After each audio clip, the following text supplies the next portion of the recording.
আমেরিকার দাদাগিরির মাঝে এবার বিশ্ব রাজনীতির সবচেয়ে বড় হিসাব নিকাশ পাল্টে যেতে চলেছে। কিছুদিন আগেই সৌদি আরব, তুরস্ক, পাকিস্তান মিলে গঠন করেছিল ঐতিহাসিক মক্কা যৌথ প্রতিরক্ষা চুক্তি, যাকে বলা হচ্ছে ইসলামিক ন্যাটো। এতদিন যা কল্পনাও করা যায়নি, ঠিক সেই অবিশ্বাস্য ঘটনাটি ঘটতে যাচ্ছে। খোদ ইরান দাবি করেছে এই শক্তিশালী নিরাপত্তা জোটে যোগ দেওয়ার জন্য নাকি আমন্ত্রণ পেয়েছে তারা, আর এই প্রস্তাব গুরুত্বের সাথে বিবেচনা করছে ইরানি কর্তৃপক্ষ।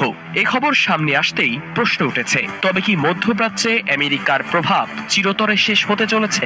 মধ্যপ্রাচ্যের রাজনীতিতে আবারও তীব্র বার্তা দিল ইরান। দেশটির সর্বোচ্চ জাতীয় নিরাপত্তা পরিষদের সচিব মোহসেন রেজাই বলেছেন, যুক্তরাষ্ট্রের অর্থনৈতিক যুদ্ধের অংশ হলে যে কোনো প্রতিবেশী দেশকে শত্রু হিসেবে বিবেচনা করবে তেহরান।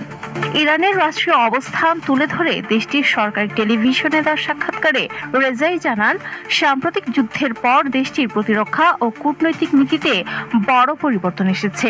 তার ভাষায়, যুদ্ধের আগের ইরান আর এখনকার ইরান এক নয়। আমেরিকা ও ইসরায়েলের আগ্রাসন, প্রতিনিয়ত একের পর এক হামলা আর কঠোরতম অর্থনৈতিক নিষেধাজ্ঞার শৃঙ্খল, এত কিছুর পরও কি ইরানকে দমানো গেছে? উত্তর হচ্ছে না। ঠিক যখন মধ্যপ্রাচ্যে যুদ্ধের দাবানল জ্বালিয়ে দিয়ে ইরানকে মানচিত্রে কোণঠাসা করার নীল নকশা সাজানো হচ্ছিল, ঠিক তখনই ওয়াশিংটন ও তেল আবিবকে কার্যত স্তব্ধ করে দিয়েছে তেহরান। যুদ্ধের তীব্রতার মাঝেই ইরান উদ্ধার করেছে এক বিশাল শক্তির ভাণ্ডার। দেশের দক্ষিণাঞ্চলীয় ফার্স প্রদেশে সন্ধান মিলেছে 7.5 ট্রিলিয়ন ঘনফুটের এক বিশাল প্রাকৃতিক গ্যাস ক্ষেত্রের।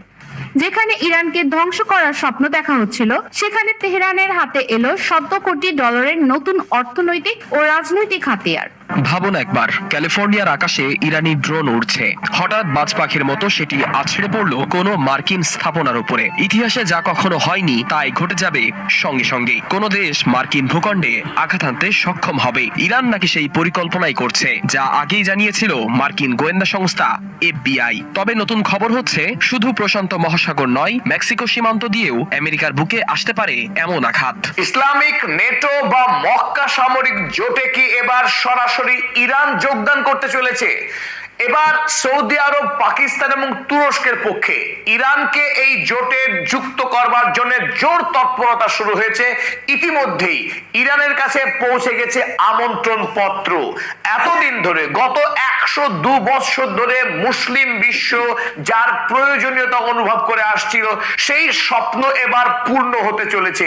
মধ্যপ্রাচ্যের রাজনীতিতে একটা বড় সড় পরিবর্তন আসতে চলেছে। আমেরিকা এবং ইসরায়েলের দিন শেষ হচ্ছে, শুরু হচ্ছে মুসলিম বিশ্বের এক নতুন ঐক্য। এক ঐতিহাসিক সন্ধিক্ষণে দাঁড়িয়ে মুসলিম রাষ্ট্রগুলি গতকাল রাতে ইরানের কাছে